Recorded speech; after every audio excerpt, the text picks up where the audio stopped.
topics and opinions expressed in the following show are solely those of the host and their guests and not those of W4CY Radio, its employees, or affiliates. We make no recommendations or endorsements for radio show programs, services, or products mentioned on air or on our web. No liability, explicit or implied, shall be extended to W4CY Radio or its employees or affiliates. Any questions or comments should be directed to those show hosts. Thank you for choosing W4CY Radio. Inarticulate speech, inarticulate speech of the heart. Inarticulate speech, inarticulate speech of the heart. Inarticulate speech, inarticulate speech of the heart. Hello and welcome to It's Your Voice, the show that hosts enriching conversations in diversity. My name is Behir Yaksan. I am a core alignment coach and a diversity educator and delighted to host this show. Today we have a very interesting conversation coming up with a performance coach, and I want to just let people know, if you're interested in seeing some things that I train people in as a coach and a trainer, you can go to my website, which is Know What You Want, coaching.wordpress.com.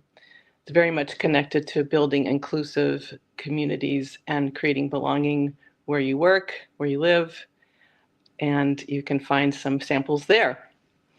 So today I want to introduce our guest, Dr. Camille Powell. Dr. Camille Powell has a master's and a higher level degree, doctorate in sports and performance psychology.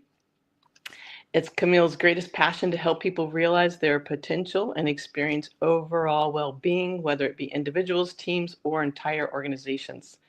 Camille's high performance and leadership experiences, which we will hear something about, her emotional intelligence, multicultural heritage, and professional training and degrees allow her to effectively collaborate with diverse populations in sport, business, high-stakes environments, and high-risk occupations to develop psychological and interpersonal skills to help them achieve their goals, overcome performance challenges, and realize their potential. And the title for this episode is exploring basically what happens when you realize your potential. It's a very exciting concept for everyone.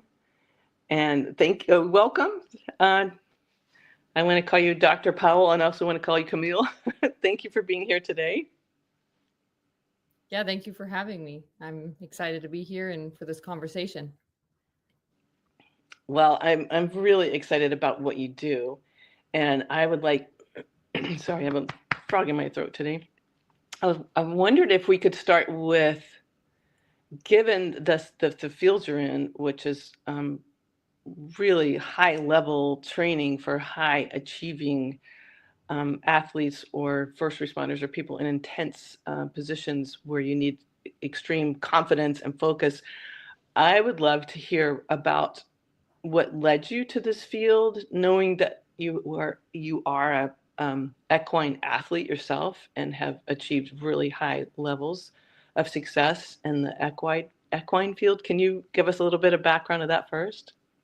Yeah, so I mean, I was very fortunate to kind of get into horseback riding thanks to my mom when I was very, very young. I mean, I was riding before I could walk, and I kind of had a knack for it. And I was very fortunate to have amazing training, not only from my mom and her Olympic experiences, but all the amazing opportunities and connections that she made possible. And I, worked my way up to the levels to, ultimately my own goal of the Olympics. And all along the way, I had to be making a career for myself, and a lot of athletes in the equestrian sports will start training and coaching other riders.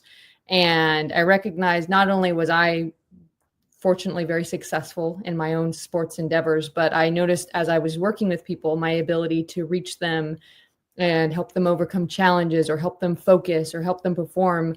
I had my riders that I was training winning consistently, first, second, all sorts of levels from the lowest to the highest levels. And I realized, I was like, okay, wow, I'm really good at reaching people in this way. And then I realized, I really started to develop a passion for, going beyond just equestrian sports. And so in my undergrad at Cal Poly in San Luis Obispo, California, I took a psychology class, and I was like, what is this? And I was like, this is amazing. It was so interesting. And a part of me started to wake up. I didn't even know I had. And I was like, okay, this is really intriguing.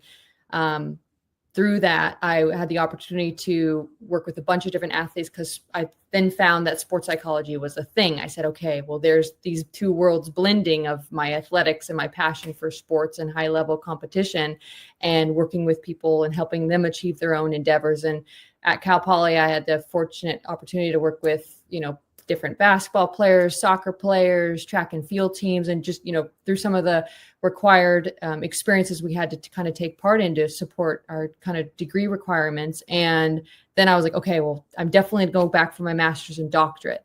And then I refocused on my Olympic endeavors at that time. And then one of my my horse that was the whole ultimate horse that I was hoping would be the horse that would take me all the way. He had a career-ending injury, which was pretty heartbreaking at the time, but it kind of allowed me the space to refocus on. I was like, okay, well, now is the time to, let's be smart with your time while I'm bringing these other horses along, get my master's and my doctorate degree to be the most competent I can be in the field of sports psychology. And then once I started the master's, I was like, whoa, this is what I'm supposed to be doing. And I, again, I still love the riding and the training, and I'm still very fortunate to be able to do that as well.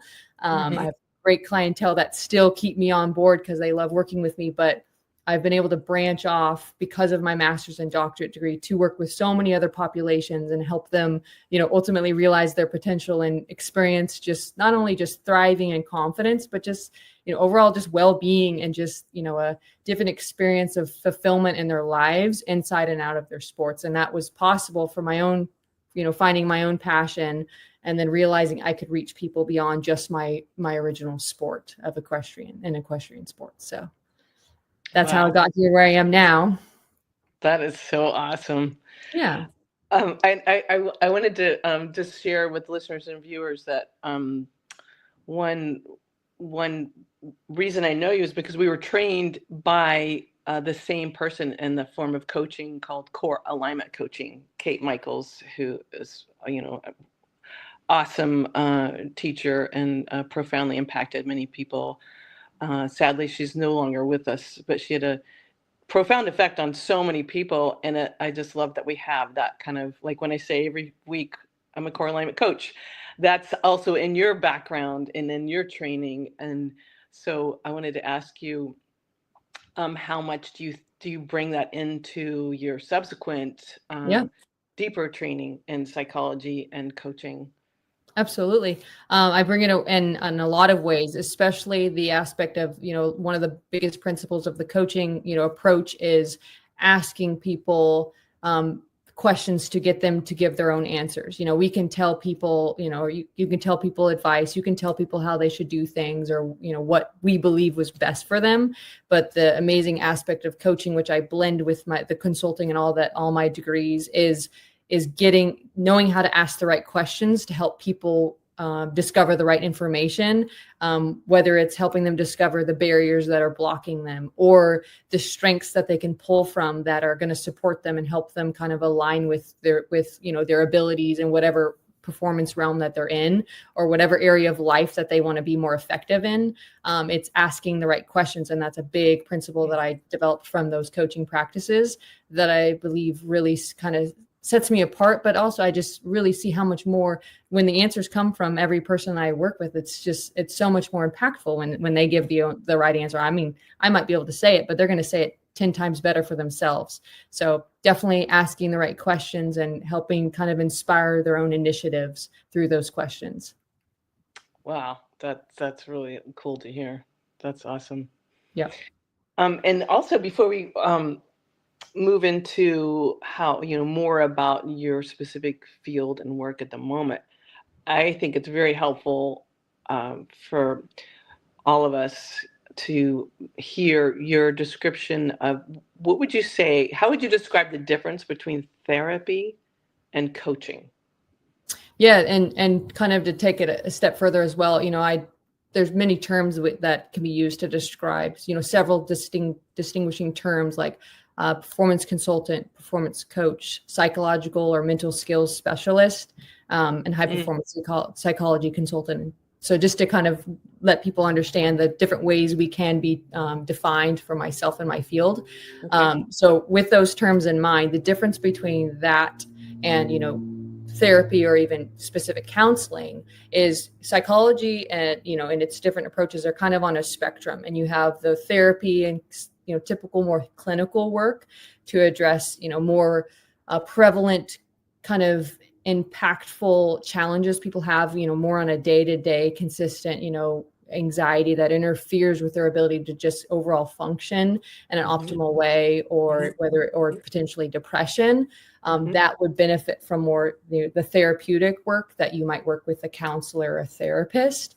The consulting and coaching and, high performance work that I do is more about helping people develop the psychological skills and the strategies to be most effective in their realm of performance, or again, even just day to day. But overall, the focus is on what skills do they need to focus better? What skills do they need to regulate and be able to relax when the pressure's on? Or what are the skills they need to support their confidence and to be, allow them to be most consistent to apply the, physical and technical, tactical skills that they practice without their mind getting in the way. Because, many people, they have all the physical skills, technical skills, and they put in all the training.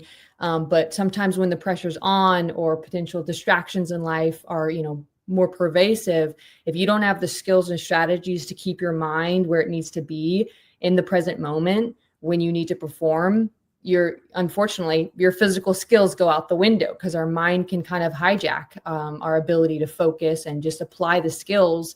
And there's often cortisol that's released literally in the brain that interferes the way that the neurons are able to, function, and connections are able to be made in the brain that ultimately impede our ability to apply those skills. And so that's why the psychology and the performance psychology is so valuable and important, because I help, and other people in my field help people identify the strategies to stay consistent so they can apply those skills every single time, no matter what's happening. They can focus, they have their pre-performance routine to allow them to show up at their best. And then they have they know types of distractions that might interfere, or types of, elements that can interfere with their ability to perform. And then they have strategies to then refocus if those elements show up. So kind of that's how I would make the initial distinction between, therapy and counseling work versus what I do and where my focus is.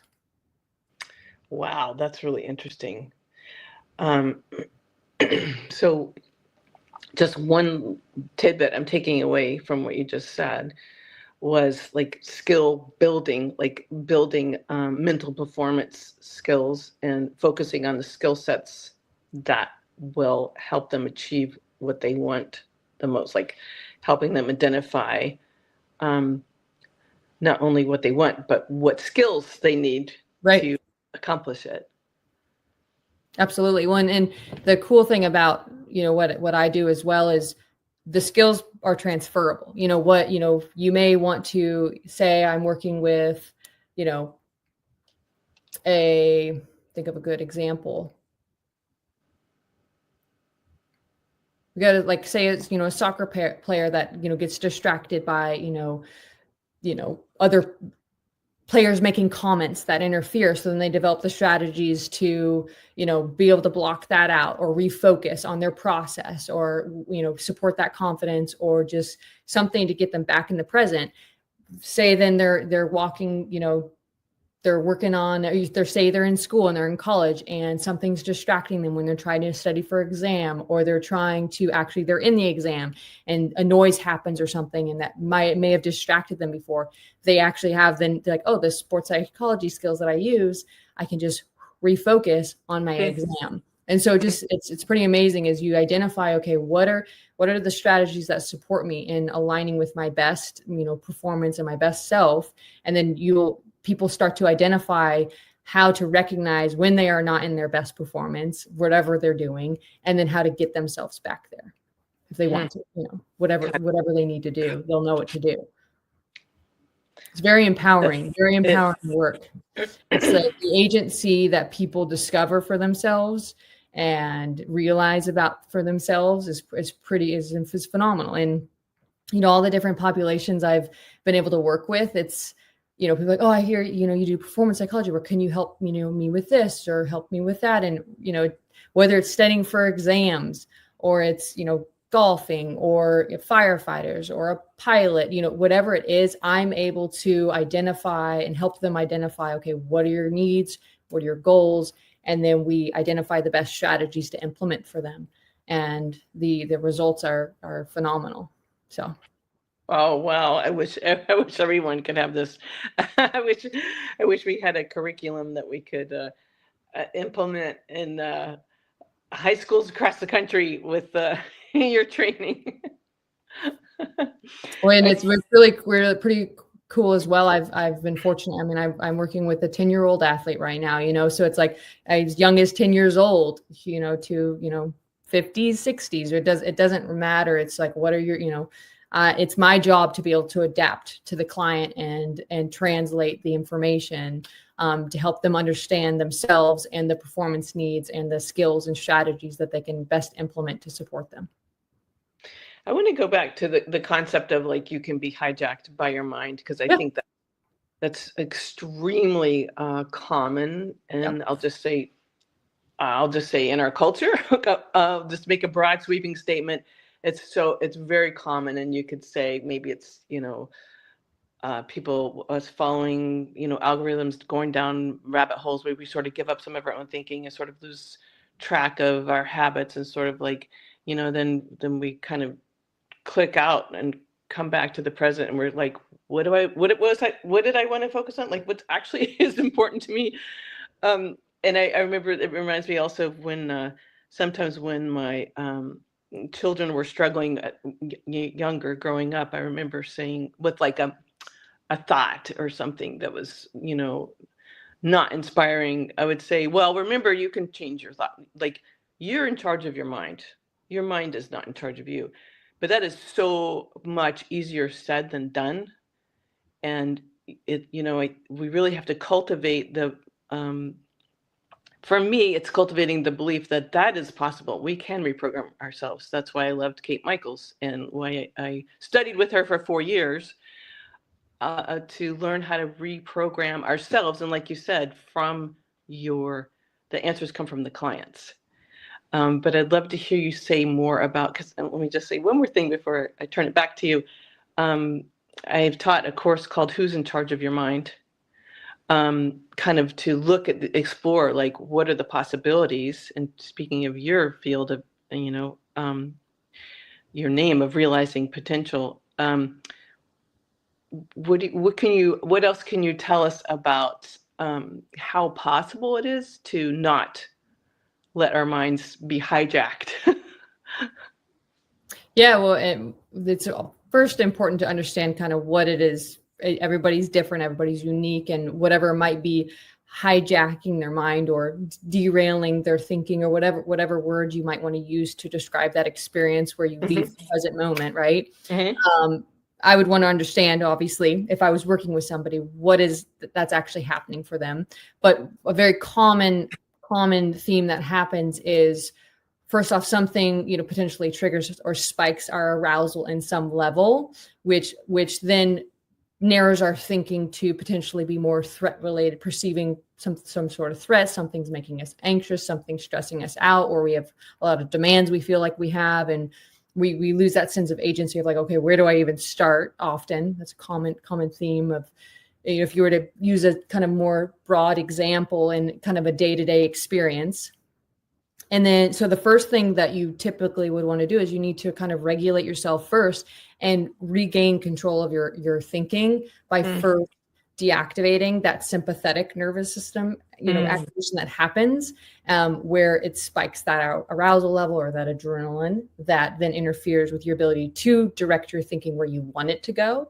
And this is where the awareness piece is so important, and, practicing that mindfulness work. And, that's a big part of what I do, is help people become more aware of what's even happening to them day to day, or even in their performance. Cause you have to be aware first to know how to regain control of that, to then choose be able to choose what you want to do next. So being aware of, what's potentially triggered you or distracted you or caused you to leave the present moment. And so a big part of that then you have to breathe through that and calm yourself down, because if you don't calm yourself down, you can't, you good luck trying to tell yourself, I don't want to focus on that, or I want to think about it this instead. You got to be able to calm your regular self down. And so breathing deep diaphragmatic breaths to kind of get yourself down. You might have to take a couple breaths. You might have to take 5. You might even one, it might be enough. And then you actually then can have control of like, well, where do I want to focus? What do I want to do? Where is my control? Where can I bring my agency back to, to be productive day to day, or focus on something different? You got to regulate yourself first. And then you actually can redirect where you put your focus. Because if you don't regulate yourself, your mind thinks it's attending to something that's way more pressing, which is really hard to then move away from. It's just a survival mechanism. It's looking out for you. Our brains are not perfect, right? It's a predictive mechanism that tries to help us function best. And so we have to teach our brains how to function best for us in the present day, in the present moment, with what's in front of us. And then you can actually start to take control with, using that breath, and then identifying what can I take control of? Where do I want to put my focus? What types of thinking patterns do I want to have? And then you identify, those types of, elements to then replace, old thinking patterns or old experiences that are not serving whether it's in your performance or just day to day. So does that make sense? Yes, I love the way you're explaining it. It really makes sense. And I think it's very helpful. I like using the expression average bear. Like, I think that this is really useful information for anyone, oh, okay, regulate. Oh yeah, regulate myself. So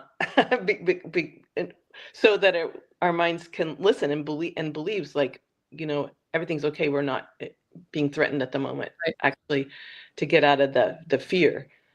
And you said take a deep diaphragmatic breath. It could take 1, 2, 3, maybe 5. And it's just fascinating to think, wow, seriously? I know I take deep breaths. I'm known for big sighs, and I'm like, yeah. It helps me regulate and get clear or get present. Yes. And also it's, you'll feel the calmness come over you. You have to, and that's often where you have to trust the breath and trust that, okay, it doesn't feel like it's happening right away. You have to just keep breathing through that, and it will. And box breathing is another strategy that many people use, where you have 4-second count inhale, 4-second count hold, 4-second count exhale, 4-second hold, and you just kind of keep repeating. It's a common strategy a lot of people like to use. But using those type of strategies and then trusting it, you will start to feel calmness. Sometimes you can feel a little bit dizzy initially because of just the different oxygenation that's happening in your brain and the changes that happen when you breathe deeper like that, when you maybe have been breathing a little bit more shallow, or you might be a little bit more stressed. Some people yawn. So it's common things that can happen when you start to actually calm, and then you're just like, okay, wow, I feel okay. And then you're like, okay. And then you decide, okay, now what do I want to do? Where do I want to put my focus? Where do I want to put my energy now that I'm back in the present with myself in the moment? Well, I love how you use agency, and that we can reclaim or use or tap into our state of agency. And that I think we're that's been so knocked out of so many of us, whether it's through conditioning or circumstances, and there are tremendously painful things happening in our country and with our government in other countries, that sometimes are just plain old very hard to deal with emotionally and to accept. We don't want to accept what we can't accept, which feels unbearable or unacceptable. But you remind me that we can use our agency. It's a choice, and I would like to hear more from you about, because sometimes it can sound like really, again, easier said than done. If I were being cynical, I'd say, oh, well, okay, tell me, how can I see my choices? Or what do you mean, reclaim my own agency? Can you just say more about that? Well, yeah, absolutely. Well, first, I mean, I don't want to speak for, any populations or any person or anyone experiencing any element of hardship that I cannot personally challenge or unwrite, whatever it might be for people. I don't want to speak for that and speak for them or anything. But what I do want to say is for anybody that can, and I mean, even for people that are in more disadvantaged and, outright unacceptable positions in many ways, you still try to focus on what is in my control and what can I do for myself and how can I take care of my well-being when other elements of my life experience or just life in general is out of my control. And so just coming back to the present moment and yourself and your experience where you can decide, what do I need to do for myself, regardless of, what is in my control. Just simply even asking that question is like, what can I control? If I can't control X, Y, Z, what can I control? And whether it's, even just simply taking a drink of water. Again, even just bringing ourselves back to that sense of, well, we have more agency than we realize in each and every moment that we have. And so it's even just taking the breath, choosing to take that breath to calm you down, and then choosing to take a walk, or choosing to, whatever you feel you want to influence in your own positive, impactful way, you can identify that. And so for people, it is for them, it is to decide, okay, what do I want to positively impact? And what do I want to change? Where is my control in that? And that's where you have to put your focus. If anything else beyond that you can't actually change, it doesn't serve you to focus on that. It doesn't serve anybody. And it doesn't mean you pretend it doesn't exist. You just say, I can't control that, but I can control this. And so, to bring it back to the sports example as well, it's as simple as saying you have, and again, not saying bad weather is the same thing as unfortunate elements that are happening to people in real time, but it's saying I can't control the weather. So focusing on the bad weather is only going to distract me from being my best, or functioning my best, or applying my skills my best. And so it's, you want to be in your best self, regardless of the circumstances. Where can you apply your focus and your energy, and what strategies do you need to develop? Because a lot of it is people might not even know how to use the strategies or know how to focus. So it's bringing back to where can I influence my control? Where can I not? Where I cannot, I'm going to just set that aside for now and just keep refocusing. And then if I feel like someone feels like they can't apply the right strategies, or they don't know how to, that's where, they can consult people that can support them, or they should consult people that can help them. And then they can identify specifically for them what works best to take that agency back. So, identifying first, where is my control? And then if you feel like you then can't influence that control, then you identify what extra support might I need to keep focusing on that. Does that answer your question? Yeah, that's excellent. That's really very practical and easily digestible information. So yes, thank you. That does answer my question. It's just really good information. I want to, I'd like to hear more about, right now, why don't you just say out loud how people can contact you? And then I'll go to my next question. Do you want to just do you have an email address, a website, Instagram? Yes. So my email is powellcamille1, POWELLCAMILLE1 @gmail.com. And just like the number 1. And then my Instagram is realized potential CP. And I even, accept phone calls, 530-304-3836. Wow, that's nice. My website is on the headliner as well. It's C. Powell Sports Psychology -coaching.com. Great, thank you. I would love to hear more about. It's just really a hopeful concept. I love the name of your company, because just the concept, just saying the words and seeing the words "realize potential" is motivating. And there's so much more we could do, and it also reminds me of that's really important when we have enough support from the universe. I know this doesn't, as you well put, it doesn't apply to everyone in every situation, because some situations are very dire. But when we have enough support from the universe to focus on realizing our potential, that's just such a good movement forward, to keep moving forward, to not, like you said, get bogged down, not get distracted by what we cannot change. And to focus on what we can and what we potentially can, even if right now I may not believe or see what I could potentially realize. If I have coaching support, it helps tremendously to draw out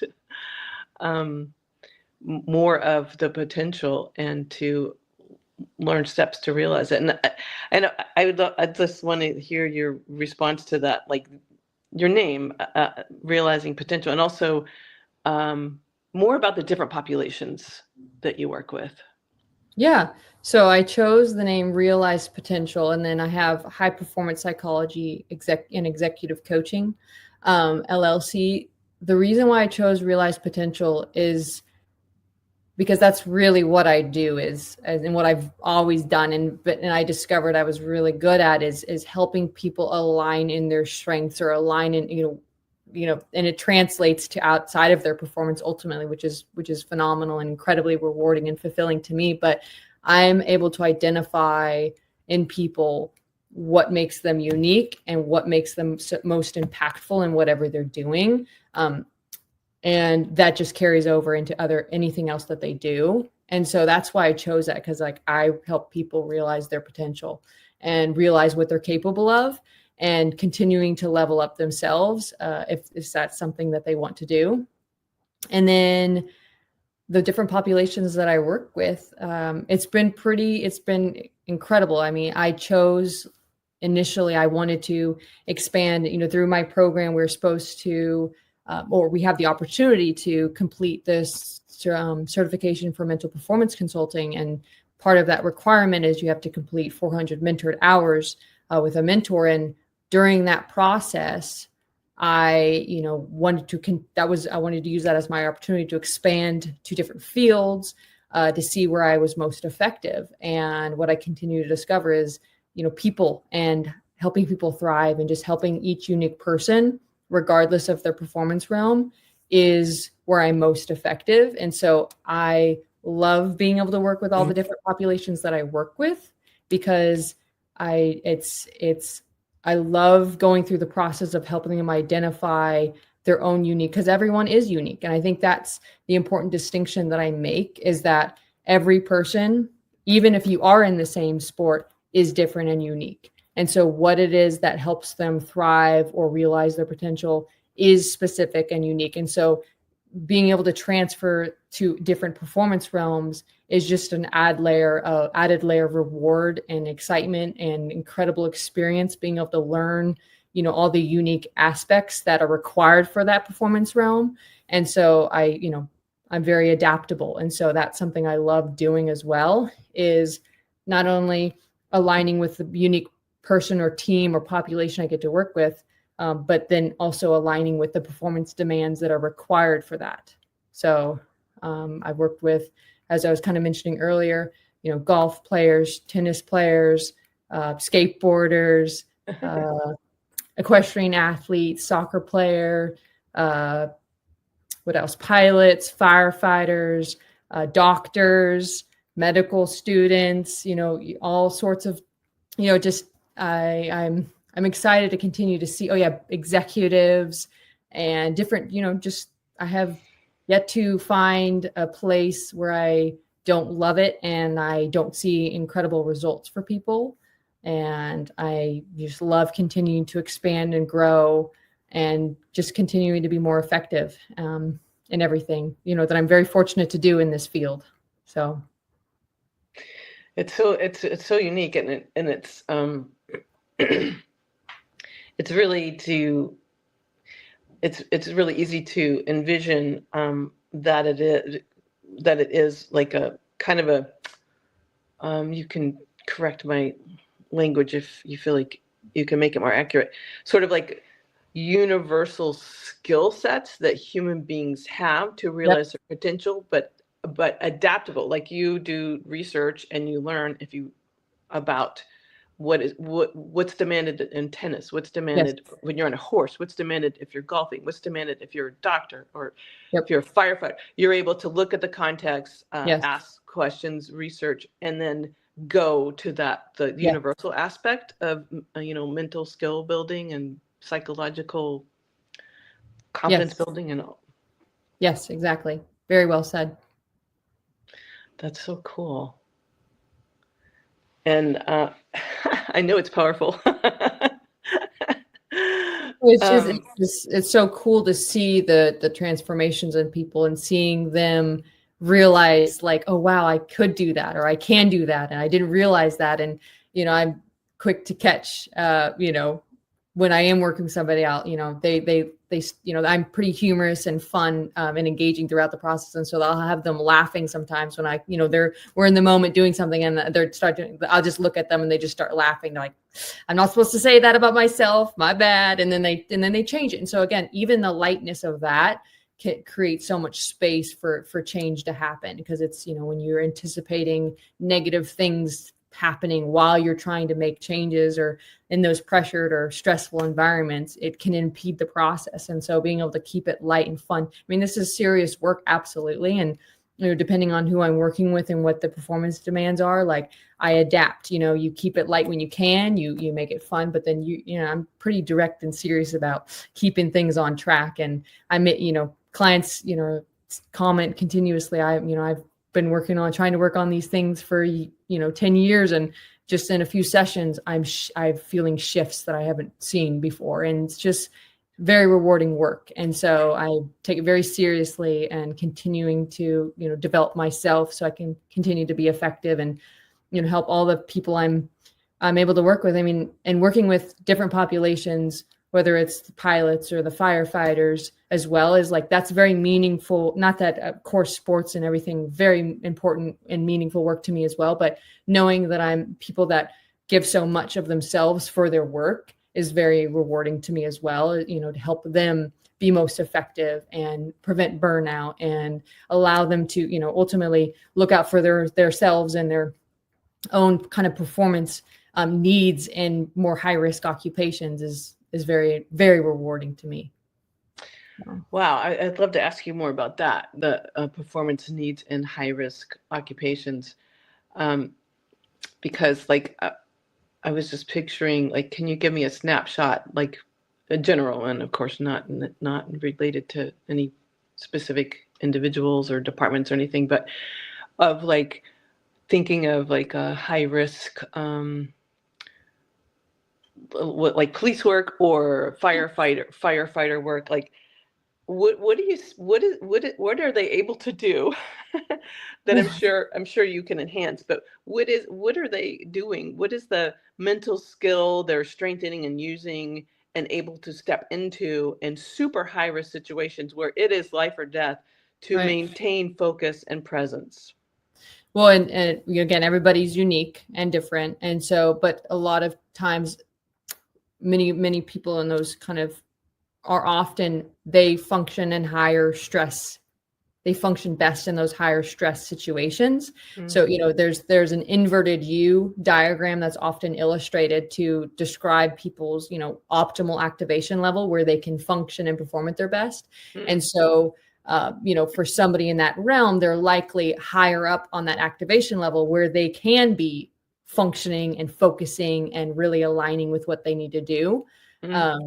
But so what they're able to do ultimately is they just kind of can hone in on whatever the demands are of the moment. And so they're not thinking about, oh, I could die. I mean, fleeting thoughts might come through, but that's part of what my job is to do, is help them like, okay, well, you identify, okay, what are the risks? You might need to acknowledge, okay, yeah, these are real. These things can happen, but what can I do to prevent those things from happening? There's an element of control that you have to, let go of. It's like, well, ultimately I can't control X, Y, Z. You can't predict everything that happens, but what is in my control? What is my training? What are potential elements that do interfere with me? Where do I lapse concentration, or what does distract me and can interfere with my ability to stay focused on the tasks? And so it's identifying what those elements are, and then developing the strategies to stay focused on the task, whatever it might be that they need to do for their task to be effective in those stress, whether it's a firefighter rescuing something, or, a SWAT team going into a building or something, whatever it might be, you help them identify, okay, what are common things that interfere with what their mission is potentially, or what could interfere if maybe they don't even have a challenge that has showed up. You want to identify, okay, let's help them be most effective so we can prevent those things from happening. And then it's implementing the focus techniques, strategies, effective thinking strategies, regulating techniques and stuff. And then going through various simulations of like, okay, now they already do very much the simulation practice and going through training, going through different, extra, missions that they have to do, or strategies or training that they have to do. But then you add the added element of the mental skills training to make sure their mind is staying in the present where they need to be throughout the whole task. And then you can also then identify, okay, I lapsed in my focus here, or this got me, or this threw me off, or this happened. And then you're like, okay, how do we prevent that from happening again? And then you go through, okay, implement this strategy, implement that strategy. And a lot of it is also using even just imagery and visualization of like identifying, being able to see yourself or feel yourself going through, using all your senses to see yourself successfully completing. And that in and of itself, when we visualize things with vivid detail and controlled mechanism, you are actually innervating your brain the same way as if you're actually doing it. So you're actually able to like myelinate those like neural pathways as if you physically practice it, which is phenomenal. And I say this every single time, amazing to know. And so like, that's why it's so important being so intentional, seeing what you want to happen and making it go the way you want it to go. And if anything interferes, you identify, okay, what was that? And then you implement the appropriate strategy to mitigate that from happening again. I'm so glad you mentioned that visualization. I'm so glad you did that. The power of it, and how well you described it, because I was going to ask right before you said that, I was like, well, what's a shortcut? What's a shortcut to like, fighting a fire, or let's just stick with that. And I get distracted. What's the like quickest, shortest cut to like go back to like, I'm fighting a fire and I'm good. Visualization would be an instant one, right?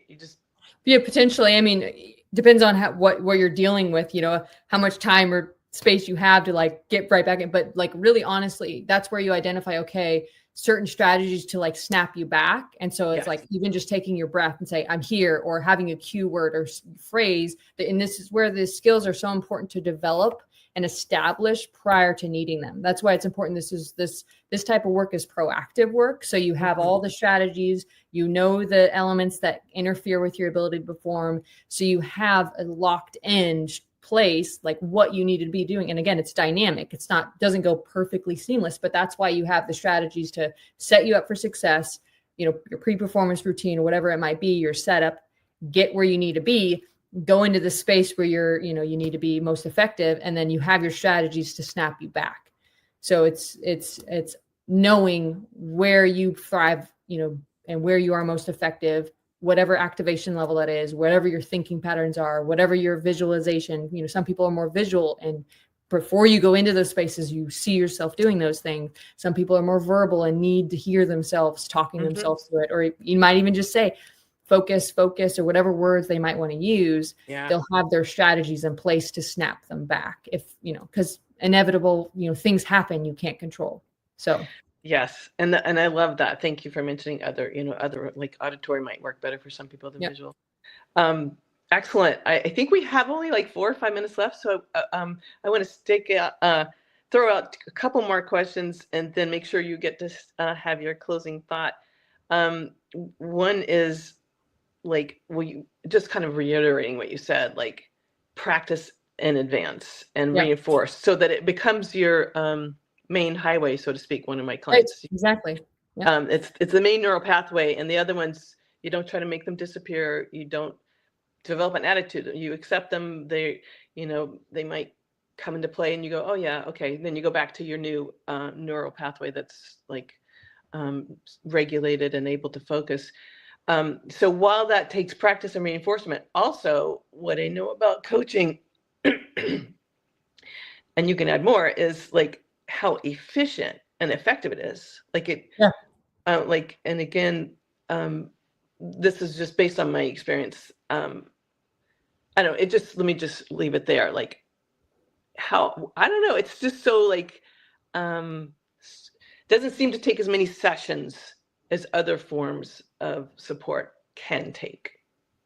Yeah. Well, and again, different people need different things that might require more time. Right. And so, we obviously, respect that and leave that for its own honoring.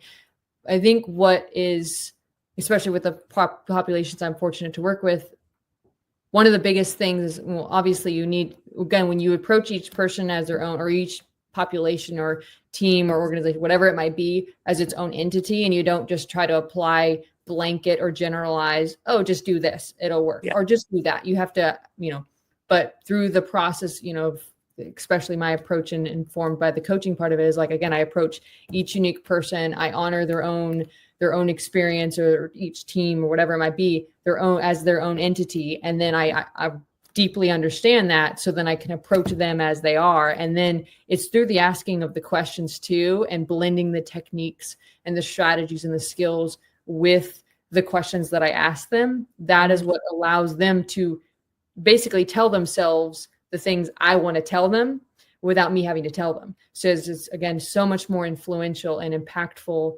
and truly makes change, lasting foundational change, when they speak it to themselves and they say it to themselves, because they're activating so many more parts of their brain.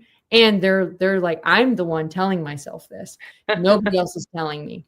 That's excellent. I actually can do this. And then again, they come up with their own understandings of things, and it's so much more influential for them. And I believe that is very, very much a huge part of why it can create change so quickly, is because I'm not just telling them, you need to do it this way, or you're supposed to do that, or you're supposed to do this. I am absolutely coming equipped with the strategies and the education, the skills and the training to identify what they need to do. But then I'm asking the questions that get them to, beyond the skill development strategy aspect, but identifying the thinking patterns or the strategies or the barriers that then help them bypass all of that to align on the new path and the the new neural networks that they want to be developing. Because you can't just say, another important element, you mentioned this as well, is, I want to add this, is, if you have old thinking or old thoughts or old patterns or whatever it might be that you don't want, you can't just say, stop, don't do that. I don't think about that. Don't think about that. Every time you do that, you're fueling it and you're entertaining it. You need to actually be able to stop and then refocus with, many of the skills and strategies I help people develop to replace those old pathways with the new ones that will actually support them. Mm-hmm.